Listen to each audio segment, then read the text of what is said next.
when you're dancing, you do something magical to yourself. We go through life with anxiety. We go through life with physical pain or fatigue or being tired. We go through life with, emotional concerns that seem unresolvable.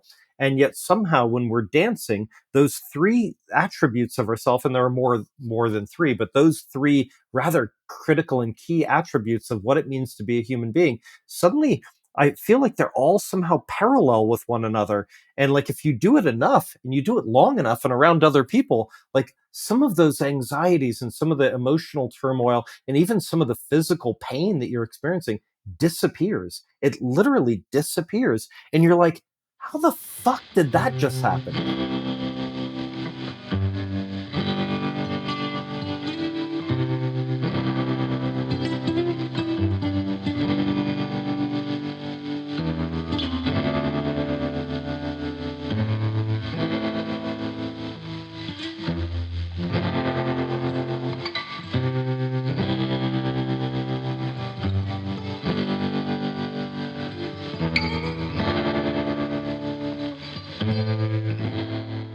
Welcome back to the Passing Through podcast. There's a lot going on, not just in my own personal life, but in the world. There seems to be an authoritarian rise of fascism happening globally. The United States seems to have officially become an oligarchy. There are constitutional crises after crises after crises unfolding. A lot of my friends back home are overwhelmed. And I bet a lot of people all over the world are feeling similarly. There's a lot of uncertainty. There's a lot of instability. There's a lot of fear. And so these are particularly worrisome, trying times. I have things to say about this, but I don't have the time to talk about them here. My partner Asha and I have been very busy organizing our first event for the NGO that we just founded, The Living Bridge. We are having our first community building event at the end of this month, and so we've been busy making preparations, organizing things, and making all of the final arrangements so that we energetically charge the container to ensure that participants have a worthwhile experience. It's exciting, and I'm looking forward to see how all of that plays out. I'd love to tell you about what our journey has been like, how we arrived back here in Wrocław, Poland, where we began 1 year ago. Because if you're a new listener, some context for you is that about a year ago, we quit our jobs, gave up our apartments, untethered ourselves from all of our social attachments, and went on a journey where we volunteered at communities and eco-villages and farms all across Europe to reconnect with nature, reconnect with people, give back to the land. And it has been a beautiful journey. And there's a lot that I would like to say about that. But again, that will have to be in a future episode because I want to just get to the point here. This episode is going to be a continuation on a theme. I've been exploring speaking with writers, artists, musicians, thinkers. And the person that I'll be talking to today is all of those things and a dear friend of mine. I have known Sean for a long, long time. One of the main things that we're going to discuss here is Sean's time as a DJ at the birth of the rave scene in the late 80s and early 90s. It's not just going to be a sordid tale of sex, drugs, and rock and roll, although those staples will make an appearance, but it's also going to be about that movement, about how peace, love, understanding, and respect were kind of the glue that held that movement together, and how ultimately commodification, money, big business interests, and that whole familiar capitalist call play out as they're playing out in America now, as they played out on the internet, as they play out in most underground subcultures, when they figure out how to make money, how to commodify a thing. So you'll hear about that. You'll hear about the music industry. You'll hear about aging, what it's like to get old, what it's like to look back at that time from the present. And we talk about a whole host of other things that I think you're going to enjoy. So buckle up, This is perhaps one of the more irreverent episodes that I've recorded. So if you are squeamish, if you have sensitive ears, this may not be the episode for you. But if you like to explore those dark, bottomless depths, if you want to get in touch with the unfathomable, if you want to harness the ineffable, if you want to plunge yourself deep into the murky waters of the unknown and wade waist deep, this is the episode for you. If you want to find out more about Sean after listening to him ramble about his love for Jim Morrison, you can find him on Instagram at Real Cusicks. You can also find a link to his writing there too, which I recommend. And without further ado, be good to one another, and I will catch you next time.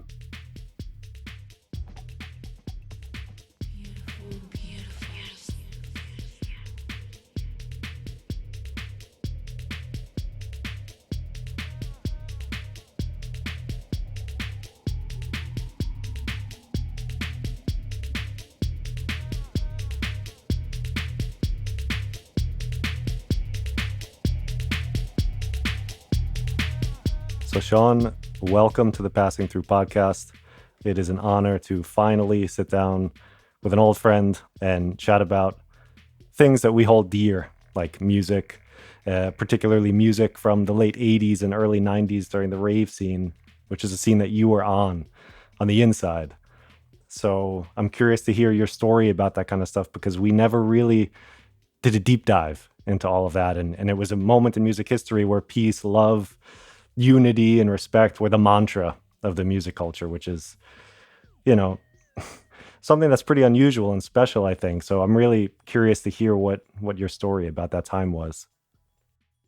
Yeah, I'm happy to talk about it. It's funny that you called it. I was on that scene. It reminded me like I was riding it like an imaginary dragon, because that is precisely what I did. I rode the music scene like an imaginary friend dragon for about 15 years. Yeah, and that journey started in Florida, or it started in New York?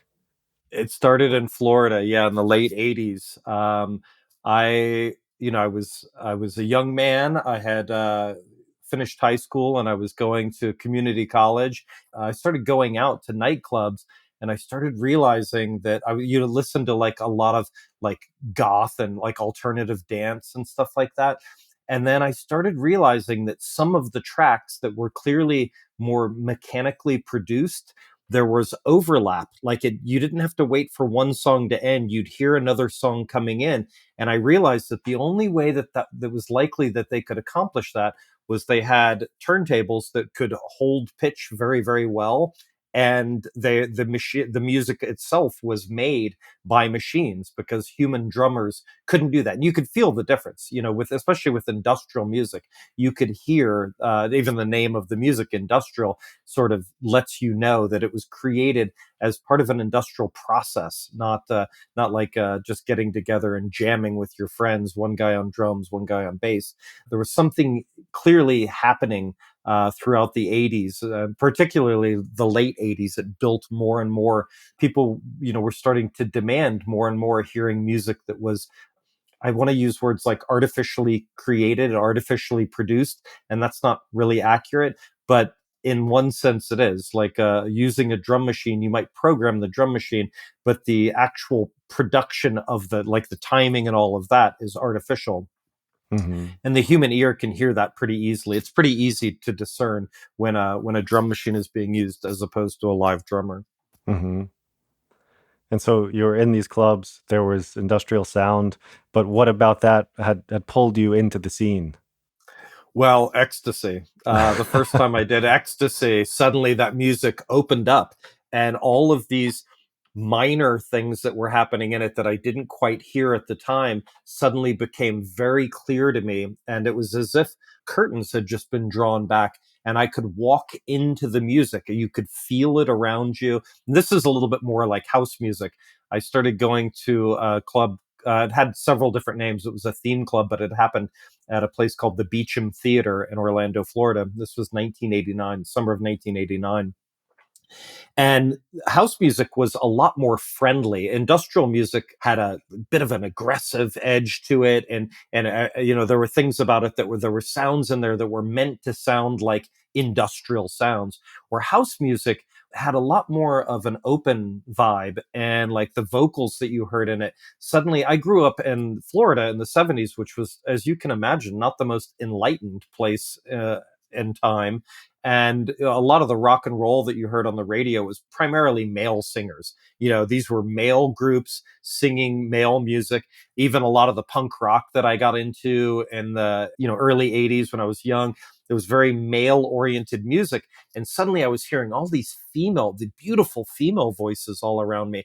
And I had heard it before. Like I heard of bands like Fleetwood Mac had female singers, Heart had female singers, the Slits, there were bands that, Joan Jett. It wasn't like there were no females out there, particularly in country music, which my father listened to. So I was used to hearing female voices in music, and I had just never been so receptive to what the female voice was actually saying, because that combined with the ecstasy, I found myself very open to the messaging that was happening.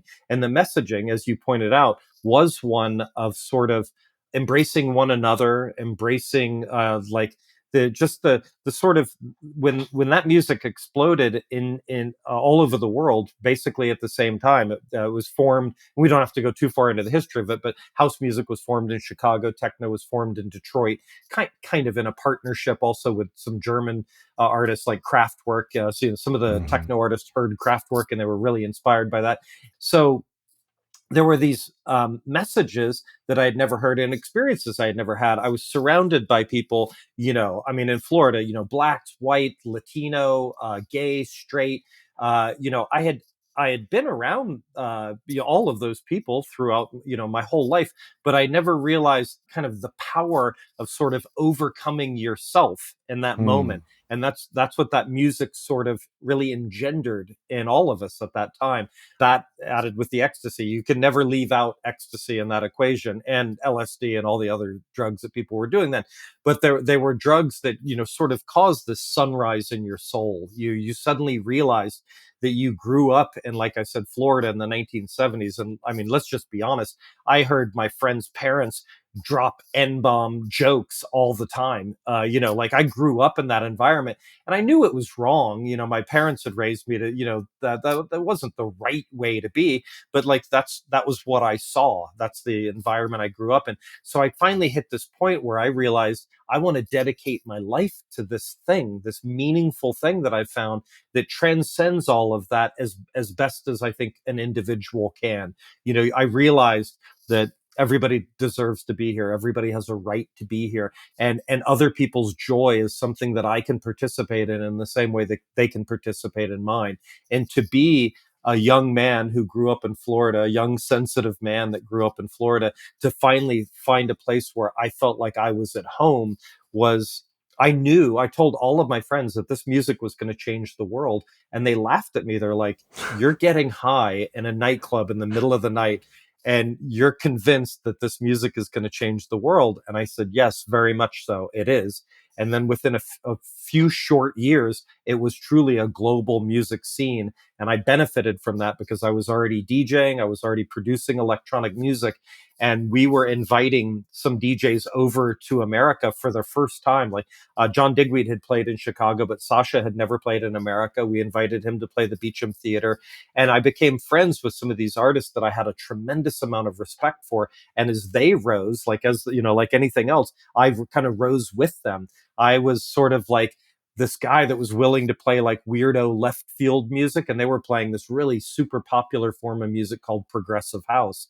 And that music really it just stormed the world. Like everybody wanted Sasha and Digweed to play for them, and they wanted an opening DJ that they knew would play appropriate music before they came on and played progressive house. So everything just sort of fell into place. music that I was producing, like with my friend DJ3, Jimmy Van M, Medway.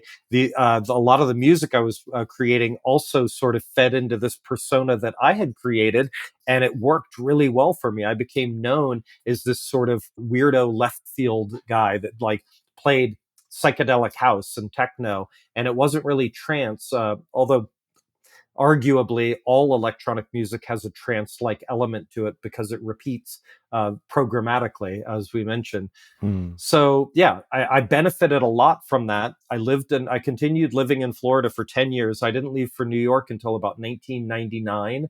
And when I moved to New York, I became a resident DJ at what was then the largest club in the world, Twilo. I had two different residencies there, one with Junior Vasquez and one with Sasha and John Digweed.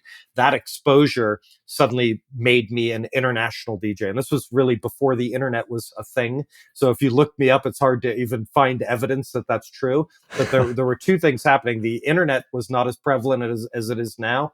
And this was truly still an underground phenomenon. Hmm. When I tell people that, they're like, yeah, I didn't find anything online about you, or very little. And I'm like, well, there's two factors, believe it or not. The internet didn't cover every aspect of life in 1999, and it certainly didn't cover every aspect of the underground dance music culture. But also, I was tired. By that point, I was tired of telling people who I was anyways, because if you have to tell people who you are, then you're really just be quiet, you know. but Yeah. but here we are talking about who I was. So clearly I haven't learned my lesson. No, but I think this is important context. This is helpful for listeners. It's helpful for me to get a sense of place to move forward in our discussion. And there are already many different directions where we could go. Maybe I'll start with a quick, like, little recap, because it sounds like when you entered that scene, you realize that, wow, giving people a space, a kind of container where they can be, where competition turns to cooperation, where fear and distrust turn to love and, trust, where people can experiment with new ways of being, like the rules of the game changed in this space. And like you said, there was music that accompanied it, and there were drugs that accompanied that music. And even the drugs at the time, like MDMA, this was a relatively new substance. It had been, uh, it existed for some time already, but this is when it came to prevalence and found a home in this scene. This was causing something kind of revolutionary, and what I wonder is what that was like for you, because it, for for me, I'm born in a place where MDMA and ecstasy are, everyone knows what they are. But for you at that time, this was something that was new. So you probably have vivid memories of what your first encounters and experiences with it were like.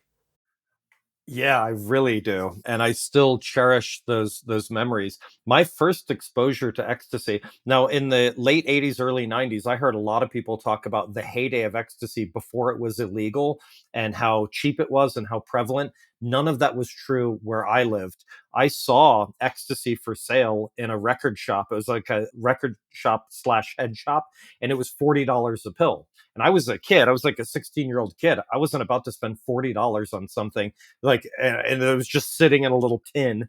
And like that $40 at that point, you could buy 5 albums. Yeah, for me, the interest was always much more about music, but I had heard about ecstasy because I read an article in Life magazine, and they talked about it happening in Texas clubs and how big Hmm. it was there and how it was getting big in New Orleans. So I already had curiosity about ecstasy when I was 16. I didn't end up taking some till I was about 18 or 19.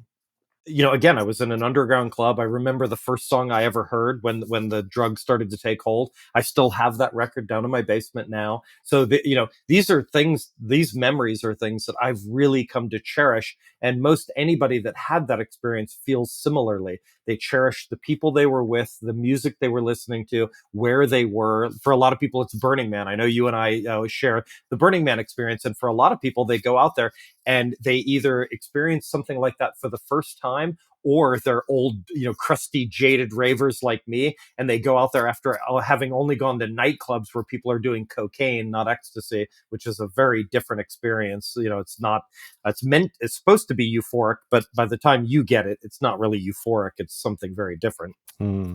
And you see people like these layers of years of, this sort of jaded shell that they've taken on, this mollusk, this bivalve sort of protection thing. You see it all peel away, and you get to see them for, like, you get a glimpse of what they must have been like when they were younger and a little bit more open to human warmth, and just the the almost, it's well, not almost, the sort of nonverbal power that you get just from being around other people and accepting them for who they are.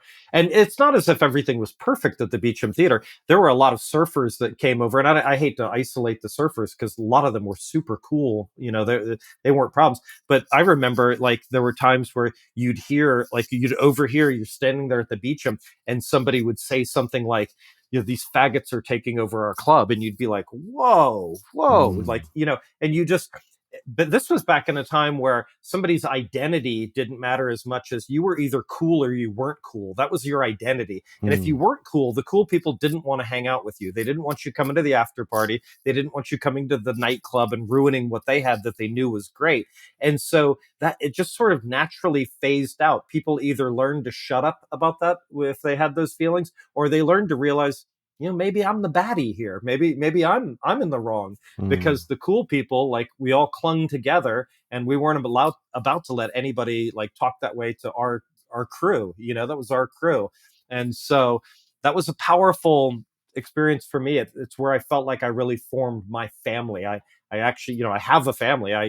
But I always felt like a stranger within my family, and I found somewhere outside of my family that accepted me, and I accepted them. And I realized, like, the difference between what was happening there and what was happening when I went home and had dinner with my own family. I realized, like, hey, like, they're both important parts of who I am, but, I don't know if my family could quite understand what it was I was experiencing. I don't know if they're capable of it. And I hate to speak in such a limiting way about them, but my mom was the only one. In fact, the first time I ever took ecstasy and LSD at the same time, I called her from the phone, the payphones, from the phone at the Beecham Theater, to tell her the experience that I was having, and all she just said, "Please be careful, Sean." And she got off the phone. But I was like, I wanted to let her know that I was having the experience of a lifetime. So she was really the one in my family that I felt like I could talk to about that stuff. My brother, I just sold him ecstasy. I'm kidding. I'm kidding. Yeah, thanks for those insights. That's it's fascinating to me to think of, I don't know, and of course it makes sense, but to think of those people who were there on the scene in this culture of peace, love, unity, and respect, and you know, disparaging people for their sexual Yeah. orientation, or whatever the case is. Yeah. And you would think that this community, this container that was being built would, and I guess you're saying it did kind of correct for that in a way. Yeah. Like people were kind of saying, "Hey, man, like that's not what this is about." Would you say, because a thing that I'm curious about is how did that whole movement kind of, it seemed to collapse a little bit because there was a wave. It's like that passage from Hunter S. Thompson's Fear and Loathing in Las Vegas where he's talking about driving out over the Bay Bridge, and my central memory of that time seems to hang on 1 or 5 or maybe 40 nights or very early mornings when I left the Fillmore half crazy, and instead of going home, aimed the big 650 Lightning across the Bay Bridge at 100 miles an hour, wearing LL Bean shorts and a Butte Shepherd's jacket, booming through the Treasure Island Tunnel at the lights of Oakland and Berkeley and Richmond, not sure which turn off to take when I got to the other end, always stalling at the toll gate, too twisted to find neutral when I fumbled for change, but being absolutely certain that no matter which way I went, I would come to a place where people were just as high and wild as I was. No doubt at all about that. There was a madness in any direction, at any hour. If not across the bay, then up the Golden Gate or down the 101 to Los Altos or La Honda. You could strike sparks anywhere. There was a fantastic universal sense that whatever we were doing was right, that we were winning. And that, I think, was the handle, that sense of inevitable victory over the forces of old and evil. Not in any mean or military sense. We didn't need that. Our energy would simply prevail. There was no point in fighting on our side or theirs. We had all the momentum. We were riding the crest of a high and beautiful wave. So now, less than 5 years later, you can go up on a steep hill in Las Vegas and look west. And with the right kind of eyes, you can almost see the high water mark. That place where the wave finally broke and rolled back. Watching the wave kind of crash and break. And he was talking about the hippie movement from the 60s and the 70s, which I guess maybe you could even trace the origins of the rave movement. Some of them, yeah. There was definitely a very it was like an extension of the hippie movement in some ways. It was an extension of the dub in the sound system movement of Jamaica. It was an extension of punk rock, at least the DIY portion of punk rock. The idea that people could do it themselves. Record labels were springing up everywhere. So there were all these like little pieces from other movements that came together to make the electronic movement.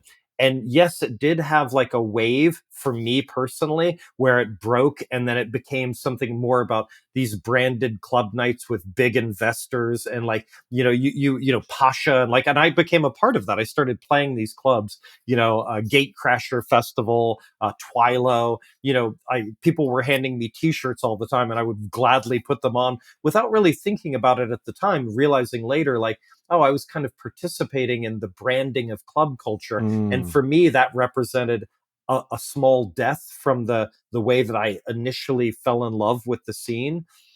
But it's just the natural state of things that everybody seeks to find their sort of place in a scene. And when everybody's doing that together, you're inevitably going to have people starting their own record labels. Those record labels are going to succeed and they're going to make t-shirts and people are going to wear them. And so I just learned to celebrate that also, even if it wasn't always my cup of tea, especially being associated with the progressive house movement a lot. Because of my association with Sasha and John Digweed, people just assumed that I was on board for everything, and I wasn't. I was a little bit.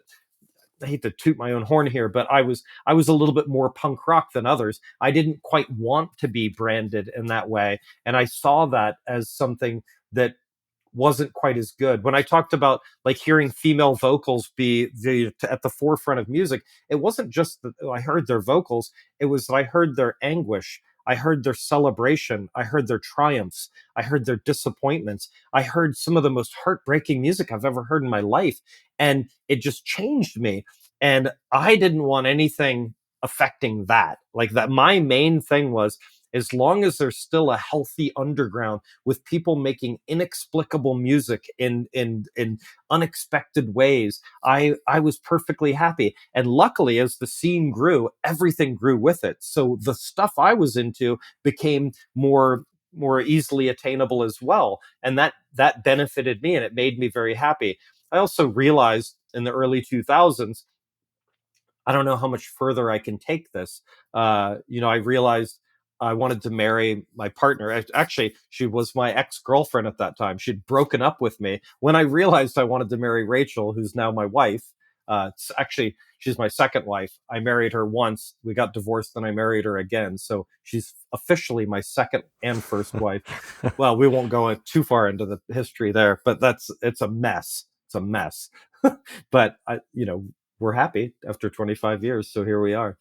But I realized that like the thing that I was doing, I had never crafted a career for myself. I had crafted the most enviable hobby I think anybody could possibly have. I traveled the world. I was treated like a minor rock star. I didn't have to have a job and I lived in New York City. So I looked at my life and I was like, this can't possibly last. Like, there's no way I can keep doing this. And then, of course, September 11th happened and Twilo was shut down. And when those two things happened, one right after the other, for me, the kind of the writing was on the wall.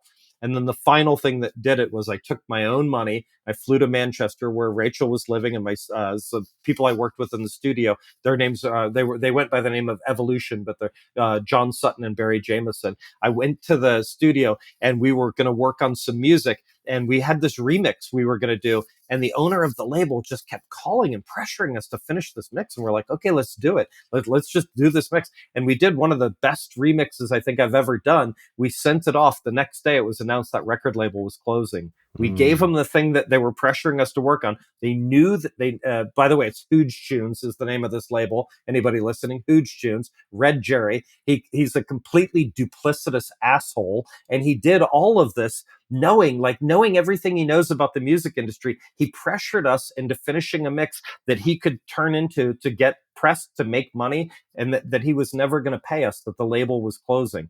Now, let's talk about the music industry a little bit.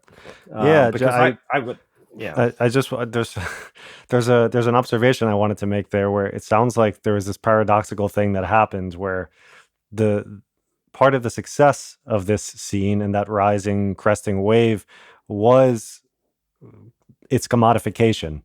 And it sounds like it's commodification with the t-shirts, with the investments and all this stuff and these big names and money, and everything else was also seemingly its downfall. Like, it wasn't about candy bracelets, wet pacifiers, and Vicks Vapor Rub anymore. It was about, how much money is being made at the club, how profitable is this record, and the music industry kind of having its influence and sucking out this kind of vivacious movement that was at the foundation of what it was. Yeah, it's the triumph of industry over innocence and inspiration. And you'll find that everywhere. There were, I would go to clubs that were bigger club nights, and there were dancers that were paid to be there. And it was a choreographed event, which was meant to be a simulacrum of the real thing. And it's not that there wasn't fun to be had there, but it was difficult not to feel a little pain of loss, because not only was it the loss of my innocence, but I wasn't as inspired by that as I was by the original thing. And also, I was 10 years older by this point. So, you take an 18, 19-year-old kid who's seeing all these things for the first time, high on ecstasy, and like that, you're going to have a very different outcome than somebody 10 years down the road who's watched their efforts basically, through a number of different means, mostly music lawyers, sort of rob you of your efforts. And because there are always newer, younger people with more talent than you willing to make records, you don't mean anything in this industry. Hunter S. Thompson, you mentioned him. I might slaughter this quote, but I remember one that he said, he said, the music industry is a shallow money trench, a long plastic hallway where pimps and thieves run free and good men die like dogs. But there's also a bad side. Oh, that's a brilliant one. Yeah, he was great, and he's very correct on that one, where pimps and thieves run free and good men die like dogs. And that's the truth, is that unless you're an established star, and by the time the 2000s had rolled around, my opportunities to become established, I had either said, like, later, now's not the right time. Like, I thought I was managing my career. What I was actually doing, it was ending it prematurely. But I'm kind of happy that I did. Like I said, you met me when I started working at Apple. We started working at Apple, and that's why I gave you the name Cato. You used to come in and surprise attack me with questions. Like, what you saw at that time was a little bit of a broken person. Like, I've always been a little bit broken, and that's why I think in part the embracing of that broken community, that somehow you become whole by participating in something larger than yourself. And that's where the jadedness that, like old ravers like me, when you do see it crack open, it's wonderful. When you see like somebody like myself go to Burning Man for the first time, and all they've experienced is like their local nightclub and the local DJs and the guest DJs that come in, and they're tired of it all. And you see them go to Burning Man, and suddenly that youthful thing, that thing that spoke to them, suddenly you see it rekindle. You can see it in their eyes. You can see it, the joy in their face. When James, our mutual friend James and Darren, when they brought me to Burning Man the first time, that was the exact experience I had. I felt like a kid again. I felt like I Mm. was reminded of all the things I had dedicated my life to, and even reminded of the reasons why I sort of walked away and moved on. It no longer spoke to the thing in me that wanted to be there. I would almost chart that same transition from people who start doing ecstasy and they end up doing cocaine. Like they become something very different.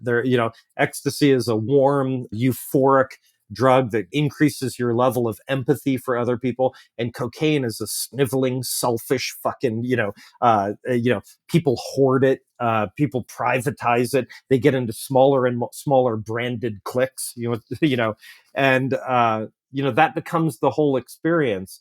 And I can't tell you how many times I was hanging out with old friends and kind of saying in my mind, this isn't why I started doing this. Like Mm. this isn't the reason I started doing this.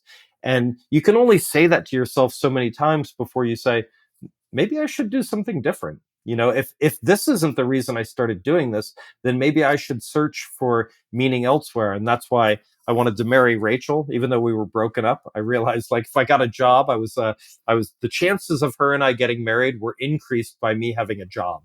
Turned out to be very true, because now we have a son, and we've been together off and on for 25 years, and so I knew my instincts were right, because I was listening to that same innocent and inspired voice, or at least a portion of it that I had had when I was much younger. Mm. Yeah, and what you're saying is true. I remember my first time at Burning Man and all of those feelings that you're describing, this togetherness, this feeling of being home, of being a kid again, the sense of play and freedom and acceptance and all of Yeah, these kind of things. And it was such a warm and, as you said, feminine experience, almost like the mother coming and you're almost yeah, nestled back in the womb in this place of safety and comfort. And it's very different to this industrialist, capitalist sound of mechanized, rhythmic, booming, clanging, banging. And I wonder, even with Burning Man, now, say what you want about Burning Man, that too has changed. Like the last time I was there, it felt different. It felt a little bit more commodified, even though it runs on a gift economy. It still felt that there was more money involved and that there was a different kind of influence that was maybe toxically more masculine instead of this soft. they mm, let dudes in there. yeah, it's all that, like, the That's the problem. Elon They let Musk. too many. They let too many guys in there. It's always the problem. No, I mean, I think the lesson to be learned is, no matter where you discover something, whether it's external to yourself or within yourself, find a way of getting access back to that. It's a lot easier to get the access back into yourself than it is to recreate an external an event, and some happening that you went to, Burning Man, nightclubs, whatever it was. Those are very difficult to recreate perfectly. What Yes. you can recreate perfectly is a pathway back to that thing inside yourself that reminds you who you are, Yes. reminds you why you're doing what you do. And not to get too spiritual, but like, it's that meditative, self-reflexive moment that makes you who you are. When you get too far away from those, you do realize you're adrift. You're not where you wanted to be. You're not the person you wanted to be. You're not acting the way that you wanted to act. You're even maybe acting against your better principles. You're doing things for selfish reasons, or you're being duplicitous. You're being, you know you're not being your friend with your friends anymore. Mm. And we, as you go through life, those things are naturally going to happen. But all that you can do, I believe, all that you can do is just try to seek those memories, and what caused those memories, what ignited that candle in the dark in the beginning, like, what was it, and go back to those things. Not necessarily the exact piece of music, but the process of listening to music. That was another thing about leaving the music industry.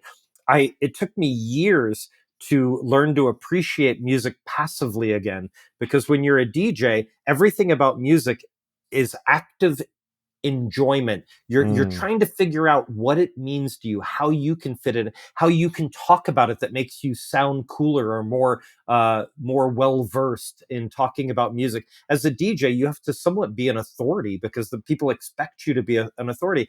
And it was so tiring. When I started working at Apple and we were in the GR, people would just play the music that they wanted to hear. So I was exposed to all of this music I had been ignoring the entire time I was a DJ. And it took years because I kept thinking about how can I use this actively? How can I use this actively?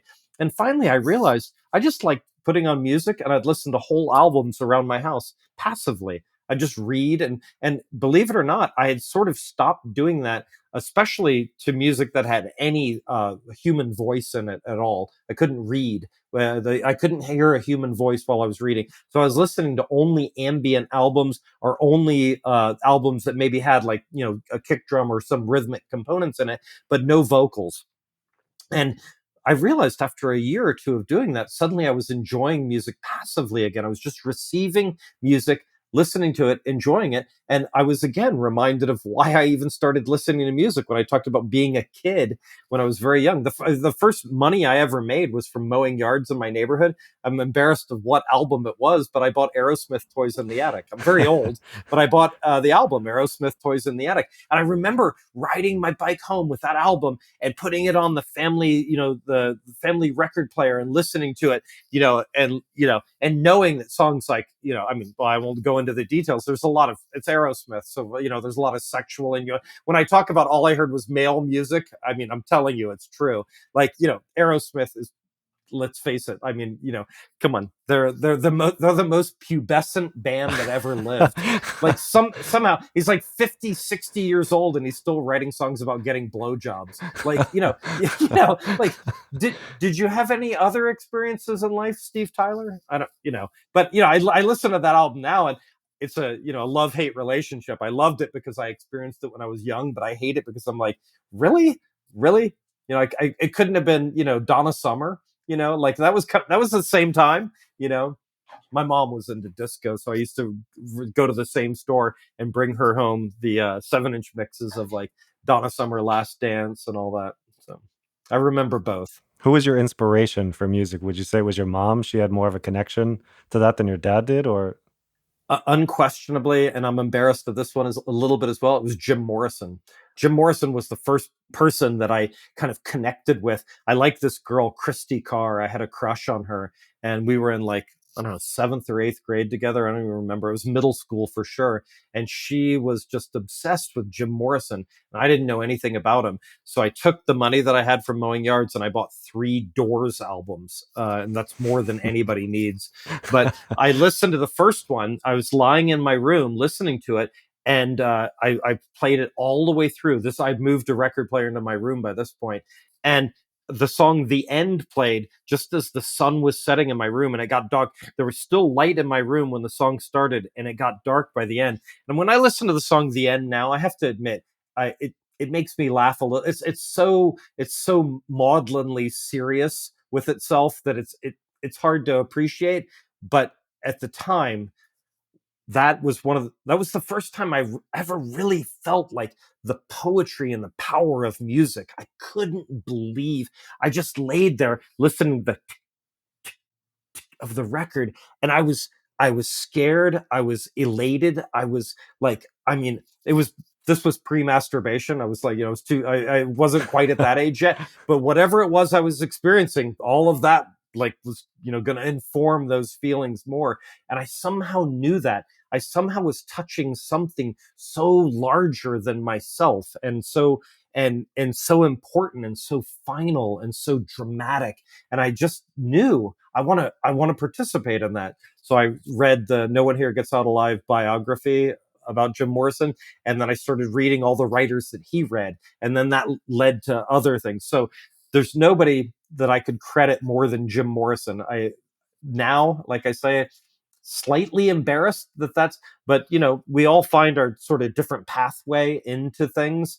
And, how you entered isn't always where you ended up or, or why. I've talked to people that like, they had, way worse than Jim Morrison. Let's just leave it at that. I mean, I've talked to people who their first really important musical moment, and you're like, really, really, Two Live Crew. That was like that was your. But there it is. Like, I learned also early on that we touched on this a little earlier. Like the experiences I had when it became more branded, did it mean less? Well, it did to me, but not to the people around me. Like Hmm. they were experiencing all of this for the first time, and they were having the time of their lives. So I realized early on, don't kick them, don't shoot down their experience, don't denigrate it like somehow your privatized experience is more valuable than theirs. No, it's not. That's a total dickhead way to think, Yeah. and very male, by the way, very male way to think. And Yeah. I realized that too. Like, just let the kids have their fun, let them get their kicks, because Yeah. eventually they'll start listening to the music you like. And I'm kidding a little bit, but everybody enters a musical genre at its most obvious state. Not everybody, but most everybody. Every genre, 90 to 95% of it sucks. There's 5% at the very top that's wonderful, and I don't care what type music it is. Country, you can say what you want. There are great examples of every type of music, and they just exist at the very top. If you examine 90 to 95% of any genre, it sucks. When people would ask me why I was into electronic music, they couldn't get it. They'd play me examples, and it was like it was like some like techno pop it. Y'all ready for this? And they're like, you like that stuff? And I'm like, well, no, I don't like that stuff, but there are way better examples. And then I have to get them high. I have to hang out with them for months, and then eventually I play an electronic album when we've done some ecstasy.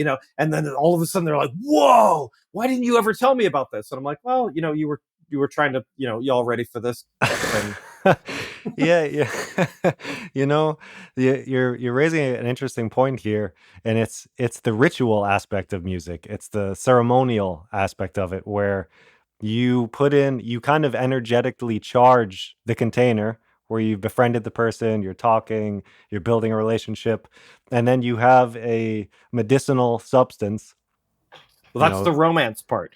There's romance and there's ritual. There's a little bit of both in the process. And somebody has to some people approach romance through ritual. They try to get there through ritual. Some people have the romantic moment where it just lights up in their head, and they know what it is instinctively and non-verbally. They just respond to this powerful feeling that they have. That's the romantic feeling of it all. But we try to get back there through ritual, and some people achieve it through ritual. It's just different people are structured different ways. And Mhm. so we all there's several paths to the waterfall. Yeah. Yeah, but this ritualistic aspect of music, like that was there in the scene or is there at Burning Man, when you have bodies together in space, moving, dancing, and they're unified by the rhythm, they're unified by the sound, they're bound by the substances that they're ingesting, like, the chemical rhythms that they're under. And you all fall in sway and you become this kind of one thing, like this aspect of music where to be a DJ, you couldn't be a DJ to an empty room. The people are Oh, as I have. and what was that like? Oh, towards the end of my DJ career, my fans were staying away in droves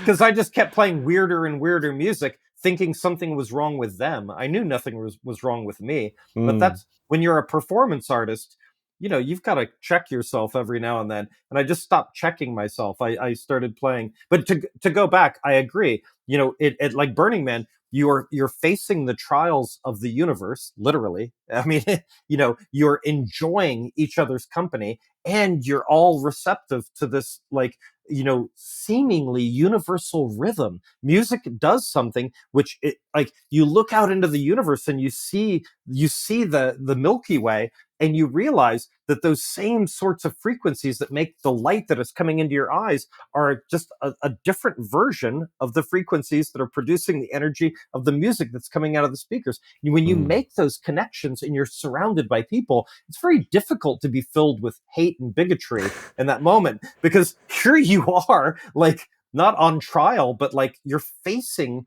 the dissolution of the self in the face of the macrocosmic environment. Yes. Yes. Yeah, and to me, that's what it's about. That's music at its best. Like I was recently talking to Leah Song, and she was saying, this healing power of music. And I told her the story of when you and I were watching Jeff Tweedy at the Fillmore in San Yeah. Francisco, and he came out and he said, "Wow, isn't this great? Everybody's gathered here together. It's so nice to be a part of something instead of apart from something." And it was just so beautifully, succinctly said. Like that's what it is. That's maybe that thing you were feeling when you first heard the sultry voice of Jim Morrison. Yep. Yeah, I did. I very much participated in that moment, and I realized that it was my participation. I worshiped Jim Morrison for a while, but then I also realized like it's fine to admire artists. I think you get in a little bit of trouble when you start to worship artists because you're always going to be disappointed.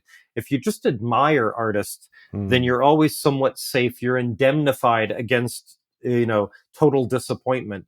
But uh, the only thing I think more difficult than being a fan of music is being a creator of music because mm, you're always going to let people down. The reason they're your fans is because you did something and they just want you to do that again.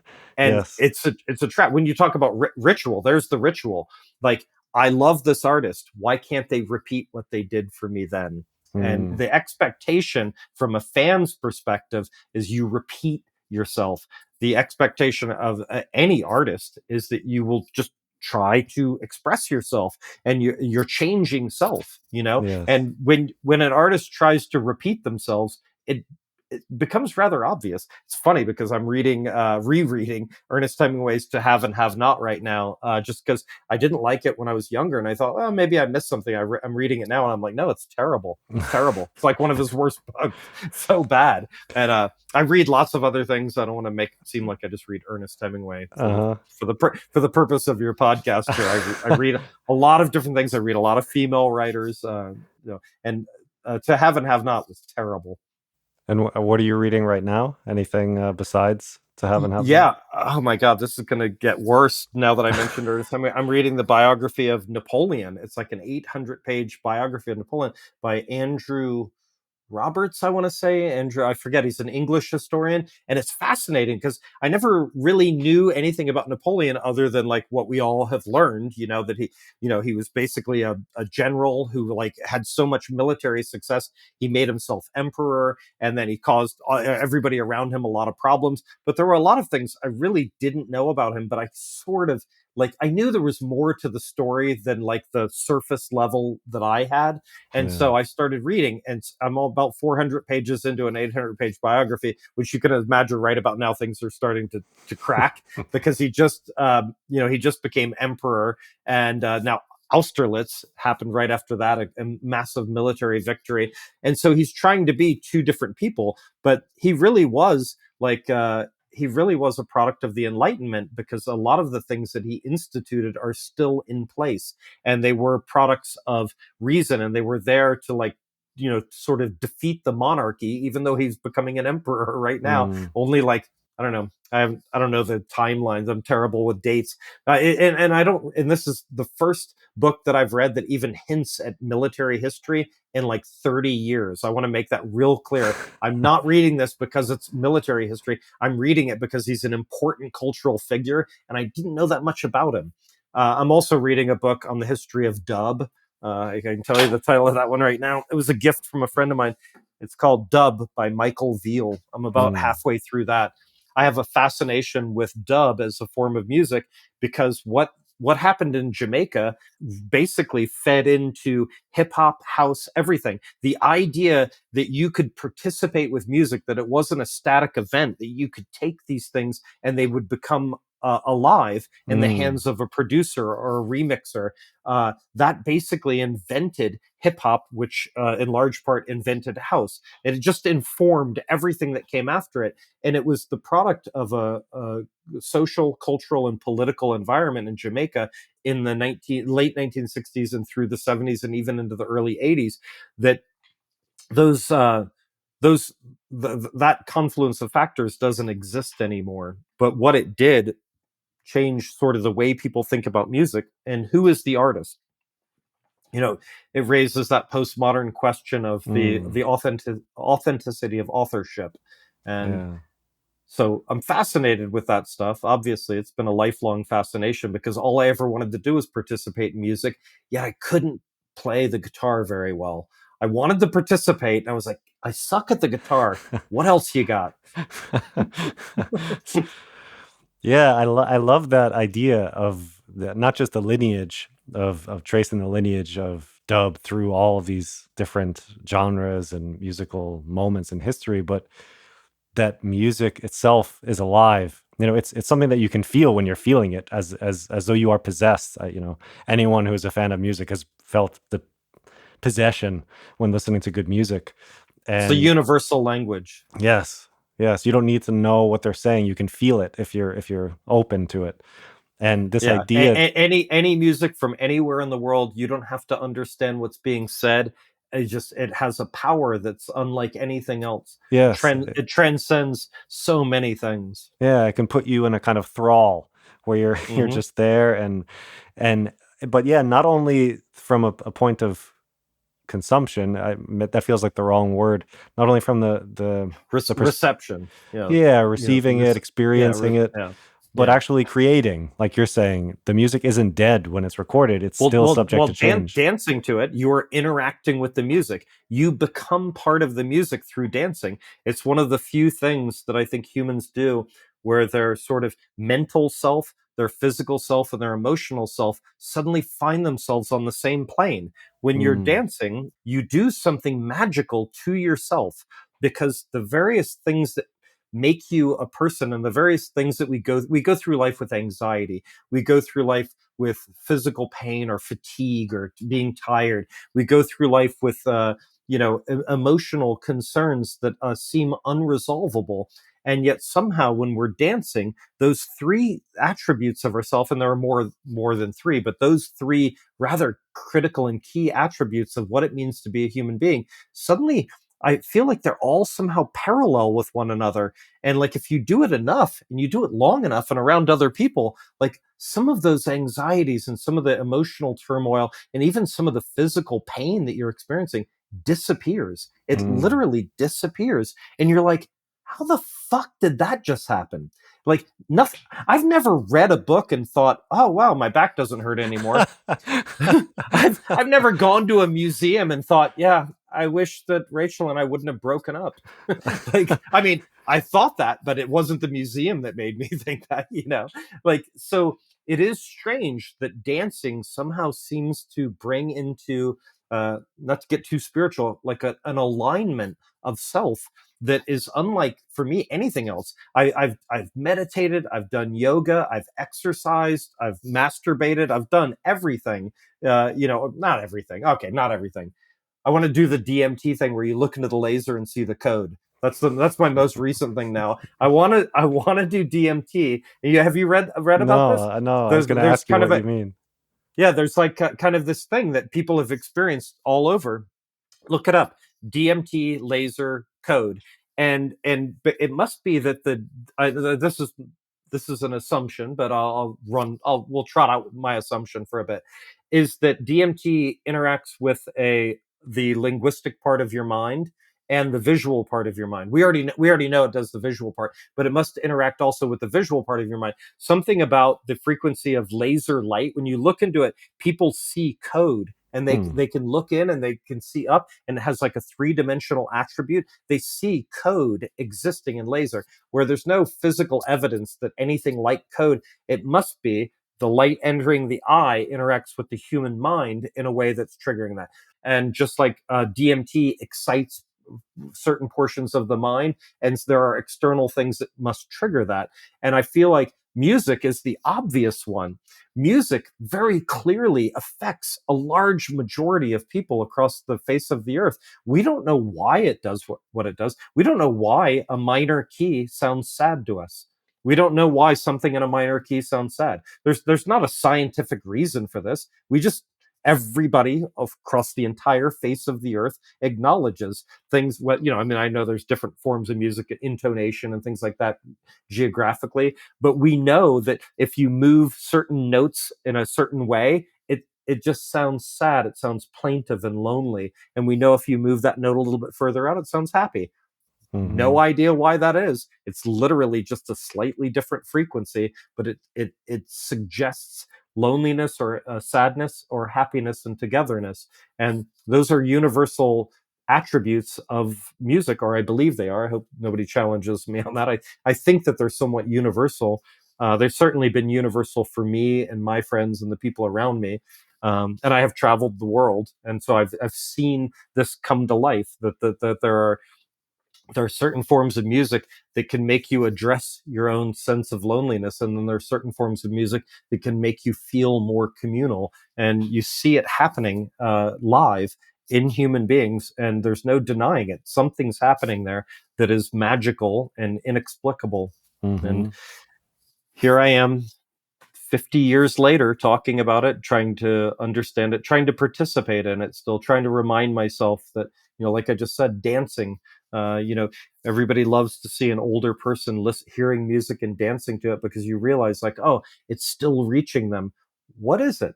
What is it that's still reaching them, and why does it make you happy? We all know that there's value there, but, why isn't all of society based on like pursuing that happiness? Yeah. Well, it used to be. There was a time Yeah. when that was fundamental, that was the thing, but that has mostly been stamped out. And it's easy to market to a bunch of people who feel separate and have their own sense of identity than when people are in a collective dance together. But Yeah. but I think that what you're speaking to a bit here is being in dialogue with this thing, whether it's dancing through your body or whether it's listening and having some emotional resonance, something stir inside of you that tells you, this is affecting me. Because to me, if we want to get spiritual and woo and weird, these in between things, these mysteries, these why is this happening, the space between the words or the silence in the music, there is something animated about music. Especially, this as someone who's created music, you can't just press a button and start making music. Something has to amuse, you have to have a visitation of something. Something has to move through you. And I think with the music itself, it's moving. And when we're dancing with it, we are literally dancing with it. Our bodies are in dialogue with it, with the vibration. It's moving through us. And I think that in the same way, emotionally, this happens, whether it's a major scale or a minor scale. Music theory tells you like the what of it, what it is. It doesn't tell you the how, like how are our bodies reacting this way? I don't know. But Yeah. it's fascinating to think about. Yeah, it is. And I'm just I'm happy that I've been receptive to it throughout my life. We talk about like silly things like, oh, they're part of our crew, they're part of our tribe, but those are basically just people who are likewise receptive to the Yeah. things that you are. And I know we're nearing, how much more time do you have? Do you have 5 minutes? Do you have 10 minutes? If I can make another cocktail, I've got plenty of time. I'm kidding. That's another thing that's universal and not quite as laudable as music, but alcohol. Every culture that has had some form of farming has had some form of beer. Yeah. They've never found a culture that had some form of farming that didn't also have some form of alcohol. Yeah, because fermentation wants to happen. That's what I mean. Like these things seem alive, right? Like Right. for some kind of process wants to happen where you have a fruit or you have some kind of wheat and it falls into a dank place and it has the right amount of humidity and sun and whatever it needs to start to ferment, and now you have alcohol. And the same happens with psychedelics, where mushrooms start to grow on some weird piece of land and people taste it and suddenly realize, wow, this is doing something different. So I think these things want to be in dialogue with us, whether it's a mushroom or whether it's fermented barley. They That was they a brave man that ever ate the first mushroom growing out of cow shit. Yes. I stole that from Jonathan Swift. He said it was a brave man who first tried an oyster. Mm. This is also true. An oyster doesn't look like something that wants to be eaten. Yeah, it came out of the ocean. You cracked open the shell, and it looks like fucking jizz. And you're like, see what that tastes like. And you're like, oh damn, put some fucking sauce on that. That'd be all Yeah. right. Need some Tabasco. Yeah. Yeah. Restart the recording and go. For anything of value to happen, enthusiasm must overcome indifference. And Hmm. I think that's the participation in music. I never thought that I would be so enthusiastic about participating in music. It overcame my indifference. And now, 40 years later, here I am, sort of still in one way or another. Almost all of the close friends that I have, I've become friends with them through music, one way or another. Now, of course, that was because I participated in the music scene. And then, your friends tend to become the friends of your friends, and like that's how your social group grows. But ultimately, everybody I know and love at this point in my life, it's through the enthusiasm that we share for music. Hmm. Yeah, I mean, I have so many memories of coming up to Sonoma with James, or whether we were in San Francisco at shows, just listening to music all night, sometimes on repeat, listening to the same song over and over to just get deeper and deeper into the song and have it work inside of us. It's yeah, memories that I will have forever around music. It's there aren't words for it. Yeah. Or if there are, the words are they're barely good enough. I heard a quote the other day, and I've heard it in the past, but when I heard it the other day, I was really like, my God, this one's wonderful. It was Willie Nelson. He said that everybody's not with their first choice is what makes the jukebox play. Say it again. That everybody's not with their first choice is what makes the jukebox play. Hmm.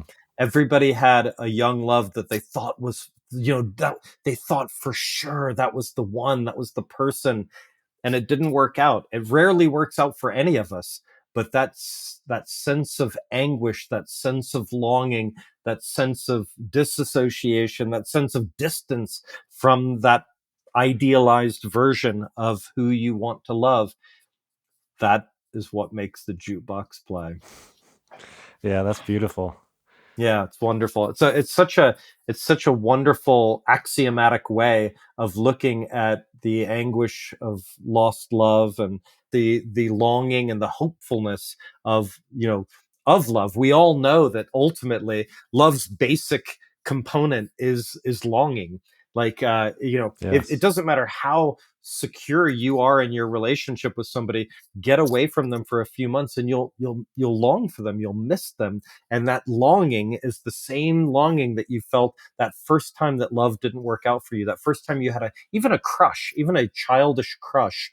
I just remember, in fact, Christy Carr listening to the Doors. She was a crush. She was never my girlfriend. She was a crush. I longed to somehow get to know her better, and I did that through the music of Jim Morrison and the Doors. Uh, you know, Yeah, I love that because I heard a quote recently. I think it's somewhere from inside Hindu mythology, where it talks about how the universe is born of this dynamic between yearning and consummation. And it seems like that is also at the heart of love. And how often, once we have that consummation, once we have the object of our longing, somehow we long or yearn for something new.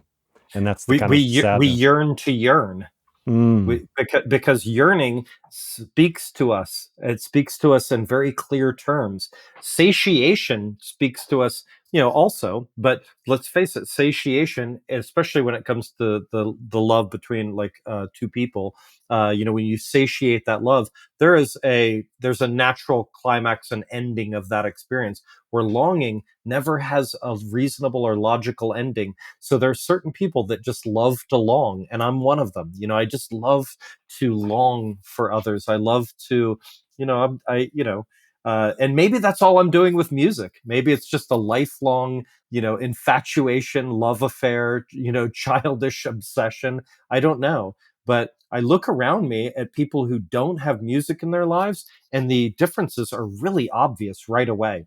When I go over to somebody's house and they don't really care, they're like, "Oh, you put something on." Like, and you look around like at their books and their records, and you're like, fuck are we doing here? Like, let's get out of here. I mean, honestly, this is like eating at a McDonald's. It's terrible.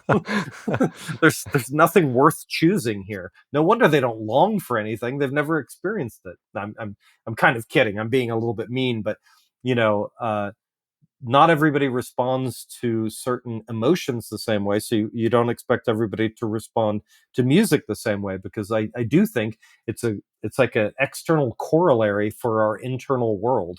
Like certain music just correlates with internal states of being, and you know it right away when you hear it. You know, there's no explanation necessary. Nobody has to explain anything to you about it. You already know it, and you were born with it. And I find that fascinating that you look around and, you know, at any age, you can see people experiencing it on different levels. And, you know, again, not to get too pseudo spiritual about it, but, you know, I think that, you know, there is some sort of universal unconscious pull there. There's some power that is happening, and I don't think anybody understands it perfectly. Some people take advantage of it. Some people enjoy it. Some people utilize it. But almost everybody that I know acknowledges it. Yeah. What you were saying earlier about walking into someone's house and, you know, what are we doing here? I know you were joking, but it reminded me a bit of that. Well, they're not home. The door was open and we just came in. You know, and then we had an after party, and then they ran out of beer, and so, you know, we started criticizing their books. We're like, oh my god, these are like 150 count thread. Oh my god, let's get out of here. But it reminded me of this Bukowski quote where he talks about, I forget how it goes, but something like, some people never go mad. What terrible lives Crazy. they must. Some people never go crazy. What truly horrible lives they must lead. Yes. Yeah. Yeah. So there is a grain of truth in there where there is something to be learned by walking down that alley. Yeah. Hunter S. Thompson said, "Buy the ticket, take the ride." You know, things never got weird enough for me. And that's very true. When I look back at my youthful life, you know, when I think about missing being young, I'm 56 years old now, and I do miss being young a little bit, because I've realized the one main thing about being young that I really love, and not the physical attributes. I mean, obviously, you know, the you know, there's nothing you can really do about that. Try to get a little exercise, you know, but there's something that changes about who you are as a person, and it's my willingness and ability to make major mistakes. When I was young, I could make the biggest mistakes of my life. The mistakes I make now are rather small. I forget something. You know, I'm not able, after 25 years of breaking up and getting back together with Rachel, I'm not able to make big mistakes anymore. When you're young, you just make, I mean, they're falling out of your pockets, the biggest mistakes of your life. And they, because of that, we tell stories. We learn to tell stories, and making big mistakes forms who you are, because you eventually learn to not make those mistakes. And you are who you are later in life, because you learn to correct for or overcome the mistakes you made when you were young.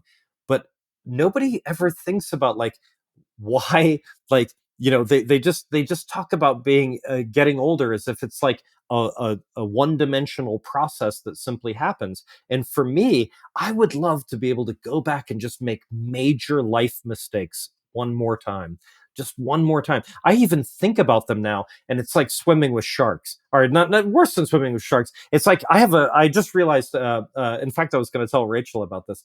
I have claustrophobia, because I'm looking Really? at I'm looking at things online, and they're showing like cave divers, and they're showing the trajectory, and just looking at the image makes me incredibly anxious. I realize I am very much afraid of being trapped in confined spaces. I just because Is I this a new fear?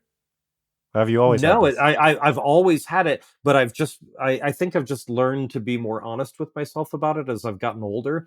So yeah, I have an acute fear of being trapped in a confined space, and it doesn't even have to be my physical body. I can look at an image. It could be like a stick man crawling through a cave, and I'm like, oh, that doesn't look good, and like I start to feel anxiety around it. I think when you get older, the value that I disagree with almost everybody when they talk about, oh, I like being older. I'm like, fuck you. Like I don't like being, who the fuck likes being older? My body hurts, my back hurts. I have to wake up in the middle of the night, and I don't get to make big mistakes anymore. But I do think that you don't realize it, because when you think of them as mistakes, we're trained to think about them in one way. A mistake, oh, don't repeat that. A mistake, oh, don't repeat that. But that doesn't mean you can't miss them. Mm. You don't have to repeat them to miss them. There's lots of things in life that we don't have to do again, but you can still miss. And I think mistakes are one of the ways that people who are supposedly wise will advise you on why and how not to repeat your mistakes. And they're not wrong, but they miss something very important about what it means to be a human. And it's the ability to make them is what makes you young. That fucking, you just don't care, and you're just figuring out life for yourself. There's a great feeling there. And I try to approach like things I've never done before with that attitude. Like I went go-kart riding, and I just started ramming every kid in there. I'm like, this is what they want, right? And the kids were having a blast, and parents were getting, they were just, everybody was losing their mind because some old man was like nailing their kids. I'm a way better driver than all those kids, by the way. But I realized, like, yeah, nobody does this. Just do it. It's the environment where you're allowed to do this. You should be doing it. And the kids were having a blast, but the parents were losing their minds. And I realized, why are the kids having so much fun with me blasting into them? And the parents are like screaming, from the sidelines. And why are they even on the sidelines? Like, all of these things sort of came to me in a moment of vision. And I realized, I just want to fuck shit up one more time in life.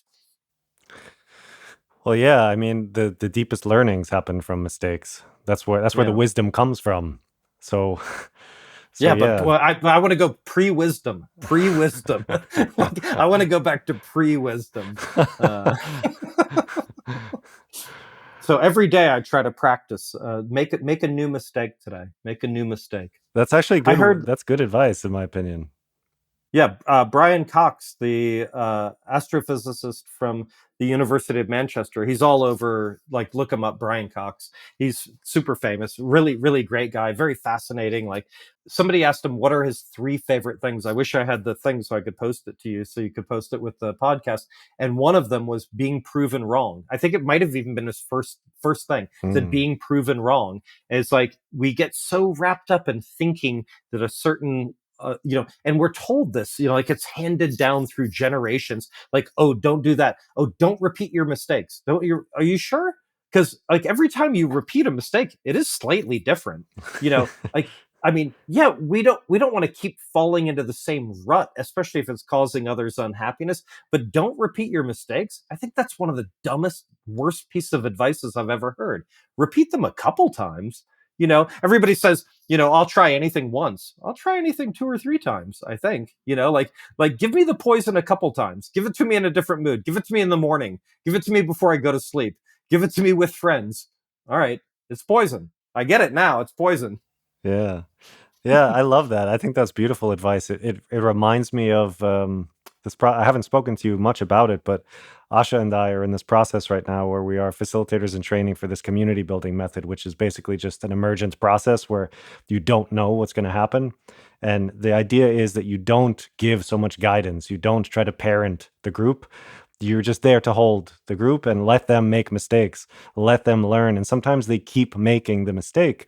And when I see that happen, it's a mix of anxiety but gratitude, because I'm going, well, I hope that they figure this out. They seem to make the same mistake over and over, but I'm also realizing that each time they make that mistake, they're learning something slightly new, and it's giving them a more round perspective, appreciation for what they're doing.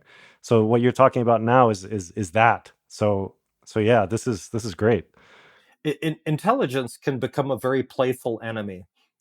you tell yourself that you're thinking rationally and you're intelligent and you see the error of other people's ways. That's a lot of fun to have inside your own head. Don't Yes. share it with anybody. Don't share it. Like, intelligence is a playful enemy. It's incredible. It's one of the first things we notice about the people around us. They either express the attributes of intelligence or they seem to lack certain areas. And some people surprise you because they have intelligence in ways you didn't expect, or ways that aren't even familiar to you. But when you start to lean too heavily into your own intelligence, then the narratives you've told yourself that you've backed up with your thought and rationale, they become these monolithic Prisons. pillars that yeah, exactly, you can't break them down. And exercising, that's why I want to make mistakes again, is because it's an anti-intelligent thing to do. Your intelligence, your rationale, your reason says, don't repeat those mistakes. You already learned the lessons from those mistakes. Don't learn them again. I go, yeah, but I haven't learned them at 56. I learned them when I was 22. Like, I want to learn them at 56, but something inside of me won't let me make them, and it's intelligence. I this is interesting. Lately, in the past week or so, Asha and I have been having discussions about the possibility of children, and I You wonder. mean, you think you're questioning whether or not children are possible? Mhm. They definitely are. They're everywhere. I have one. People have them all over the place. It's like one of the most quotidian things that happens all over the world. Yeah, yeah, but to do it, to choose to do Oh, it, and I wonder if part of this apprehension that you have with making mistakes comes from that, because now you know that your mistakes, and they were always not just your own mistakes, they were always shared with your community, but now it's more and palpable. It's more. I blame the community for most of them. But yeah, they were definitely shared, and that's where I assign blame also. Uh-huh. But Go on. but but the reason that you might be more hesitant to make those mistakes is because now you're like, I have a family, I have people who are depending on me. Do you think that that could be at play? That could be a factor. Yeah, of course it is. It would be foolish. It would be anti-intellectual to claim that Reese's presence in the universe doesn't make me want to make less mistakes, particularly with him, Hmm. especially emotional mistakes. You take a slight misstep with a child, and you realize that could warp them for life, and Yes. you don't want to do that. But there you are. I'm Reese's father, and all I want is for him to have a happy, healthy life, and for him to rush out there and make similar mistakes as what I made. Like, but you can't tell him that. You can't encourage him to go make mistakes. You have to encourage him to not make mistakes, because you also want your child to be healthy and happy and live. And so you're stuck in this weird sort of dialectic, where you know you encourage your child not to make mistakes. You keep repeating yourself. Before you know it, they're really curious about making mistakes. Then they make the mistakes and they learn their lesson. And the synthesis, thesis, antithesis, synthesis, move on. And you realize that, like, there's no getting out of that dialectic. That, like, you're always going to be a parent. You're always going to want to love and protect your child. And yet, I just asked Rachel the other day. I said, what are you going to do if Reese asks you about drug use? And I could tell she didn't want to answer the question when I asked it. So I know she's not going to want to answer it when our son asks it. And I said, I'm going to be honest with Reese. I'm going to tell him that I used way too many drugs for way too long. And I stopped getting something out of it shortly after I started doing them. And I didn't realize that. And I certainly never thought that when I started doing, like, drugs, I think I actually took acid before I smoked pot. I took acid when I was 16, and I smoked pot shortly after that. But if I would have known when I started doing drugs 40 years ago that I would still be occasionally doing drugs, I'm not so sure I would have been as enthusiastic an advocate for them those last 40 years of my life. Hmm. Um, because I think you get most of what you get out of them the first, let's just say, 10 times you do them. And there are some drugs that when they wear off, it makes you want to do more. And I would advise anybody to be very wary of any drug that makes you want more once it wears off. The drugs that I gravitated towards, you were so tired by the time they wore off, you didn't really want to do more, but you had gotten a lot out of that experience. Um, like LSD, I would say Mm. LSD was a drug that I think everybody should try in the right environments if they feel comfortable doing it. Ecstasy is a similar drug, although that lends itself a little bit to doing more. And then there's like all the way down the line to like drugs that I think are very, very dangerous, like cocaine, because Mm-hmm. people, in fact, the entire culture around cocaine is letting it wear off and wanting to do more. Yeah. Uh, that's a huge component of that drug. And if I would have been a little bit more aware of those differences, like what is adding to me as a human and what is detracting. But I didn't. I thought, when I could make all the mistakes in the world, I thought that I was eternal, and I thought that nothing would ever wear me down, because at the time it felt like nothing would. At 56, I'm here to say I feel a little worn down. That's why I want to make new mistakes. Yeah. Nothing gold can stay. That's right. But you touched on something that I was thinking about this kids topic, which is these inadvertent emotional pains, these emotional missteps or errors that you can make. And that's frightening to me, because none of us want to perpetuate the things that we experienced as kids with our parents, and you're bound to, right? It's an inevitability. You're going to do something. That's the nature of humans. We make you're mistakes. almost you're almost obligated to. That there's a weird cyclical obligation there, that, like, because you're also trying to communicate to your own parents. Like, Mm. having children is a way of communicating with your parents. And Can you say more about that? I think I know what you mean, but it's an interesting thing. I want to make sure I'm following. I don't want to overstep here. This could be just for me, but I felt like my father was really distant. So I made sure that I wasn't distant with my child, and I'm not. Like anybody who sees us together, we have a friend, say Jimmy. I think you met Jimmy. Lives in Madrid. You might have. Oh no, you might have met him in New York. Anyways, he's a lifelong friend of mine. He's staying with us right now, so he's seen me interact with Reese, and he's told me a couple times. He's like, wow, it's like really great. Like you have a really great relationship with him. You talk a lot, you talk openly, you talk honestly. Like all of your attributes that I've always liked, I see you employing those in being a father with your son. He's like, and Rachel too. Like all of her great attributes, there they are on display. She's a wonderful mother, and like it was really good to hear that from like a lifelong friend. And somewhere in the back of my mind, I went, yeah, fuck you, Dad. Like you were distant, I'm not. So you can't ignore those little voices in your head. Like my father was distant. He just thought he grew up in a depression era time, and he was like he was in the Navy for 28 years on subs, so he spent most of his life underwater, and his attitude was, yeah, I'll provide for the family and mom will raise the kids. Mm. That's the division of labor there. And I don't hate him for having been born in the era that he was born in, but also I kind of wanted my dad to be my friend. I wanted his approval. And so I spent a lot of my time developing a personality that was fuck you, Dad, And I look at it now and I go, oh, what a waste of time. Like what a Mm. waste of my own energy.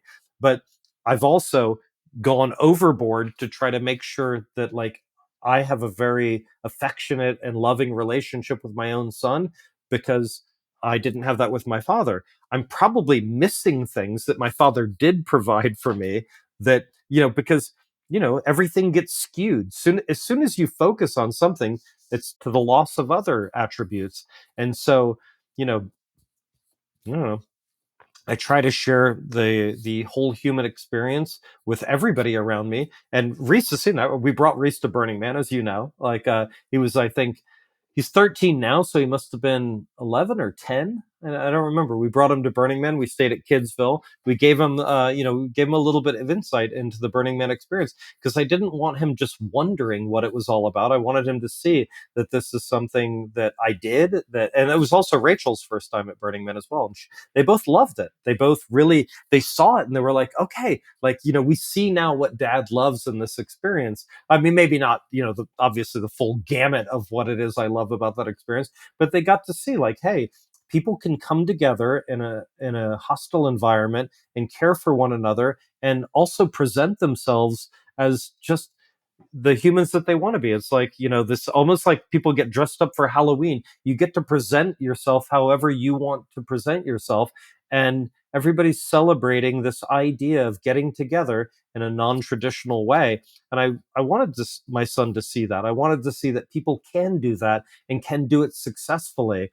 And, it doesn't solve every quandary or every conundrum that the human heart experiences, but it certainly shows you that there are paths towards other humans that I think are viable and worth knowing are there. Yeah, beautifully said. I feel the same. It's a container to explore, to see what different ways of being, and see that, wow, things can be different if we all agree. Just like where we started this conversation in the rave scene, where these were the agreements that these are our rules. But I mean, rules rules are meant to be broken, I guess, right? Inevitably, they're going to start to become oppressive somehow. Yeah, no, but I mean, when you define them as rules, yeah, but I think every individual can have standards, can have expectations. And when I talked about the surfers coming over and complaining that there were gay people dancing in their club, and everybody was like, no, go, you don't get to be part of the inner circle if you're going to act and think and talk that way. Some of them changed. Some of them, to their credit, realized, I'm the asshole here, there's nothing wrong happening here. And so I think society has a way of naturally sort of separating, as I said, everything now is based on, inherent identifiable qualities that we have. We're male or we're female, we're black, we're white. And it's such a topsy-turvy moment from where I grew up, where literally everybody was cool or you were uncool. Like those were the only factors that mattered. You either accepted people and you were willing to talk to them and you were willing to share your experiences with them, or you weren't. And the people that weren't didn't get to come to the after party. They might have paid to get into the door of the club, but they sure as fuck didn't come to the after party because we'd never told them where it was and they never found it. Maybe some of them did, and good for them. I hope something happened inside of them that made them realize, like, I'm choosing to live this life, Reinforcements. We have a couple minutes left here. We're over time, but we reify things about ourselves and things about others that are very dangerous. I think sometimes the biggest impediment to personal change are your closest friends.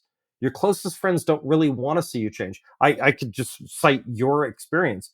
You chose to leave a job and you decided to live, a more free life. And to be honest, it scares the shit out of me. Like I like that's something that I look at and I'm envious of, yet it also terrifies me. And it's because I simply couldn't choose to live that way. Not only because of circumstance, but because I don't think I have the courage to do that. And so I've always been fascinated with the life that you've chosen to live, especially in the last handful of years. Because up until that, our lives didn't necessarily mirror each other, but they were parallel. Like you were pursuing a job in tech, I was pursuing a job in tech. We were both happy. We both had expendable money. We could hang out with each other. We could go to a show if we wanted to. We could go out and drink for a night. We could take Ubers where we wanted to go. And now, like, our lives are separate. I live in Charlotte and you live in a van. In a van, yeah. And so, that's an interesting thing, because a lot of times your closest friends are the ones that will prevent you from growing and developing as a human, and because you're looking for reification, you're looking for Mm. that sort of like, hey, confirm who I am, confirm that it works for you. And we all do that to greater or lesser degree. But being youthful, which I think you're probably being more than me right now, is the willingness to say, yeah, I know I prefaced everything with a mistake. That was maybe a poor choice of words.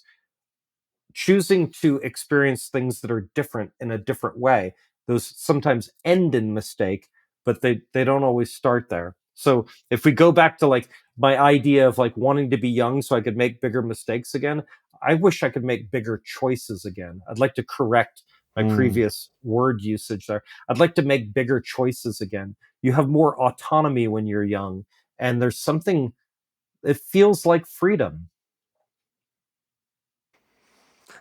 I think that's a good place to stop. That's All right. that's Well, a let good. me end on this one quote. I remember a friend of mine, a close friend of mine, said, "Freedom is the feeling one gets when they're not aware of what's truly controlling them." It's not quite Kierkegaard, but it's not far off from his thought. And I know you shared a Kierkegaard book with me, so I'll leave it at that. Great. Thank you, Sean, for this conversation. I know we alluded to it at the beginning. Is there any is there anywhere where you want people to find you, or do you want to remain mysterious? Oh, I do photography. So on Instagram, I'm Real Q6, REALQ, the letter Q and the number six, Real Q6. And just, it's been great seeing you. It's been great talking to you, Danny. You know I love you. And it's been really fantastic just spending some time with you again. Yeah, I love you too, and it's been great. And yeah, I'm looking forward to chatting again soon. So thanks for your time today and for talking longer than we agreed to. That's okay. I'll talk as much as you'll let me.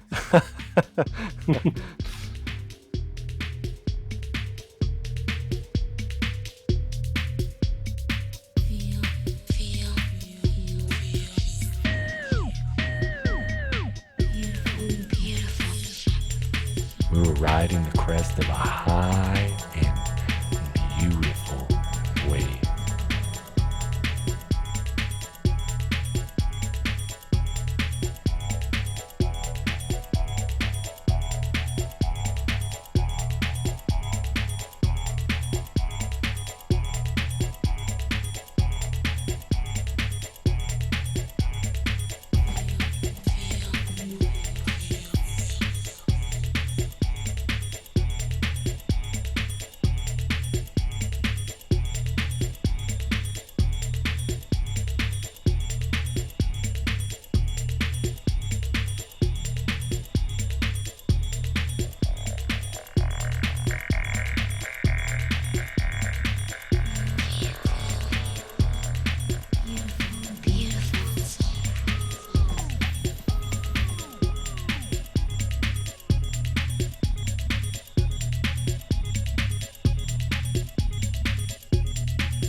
Strange.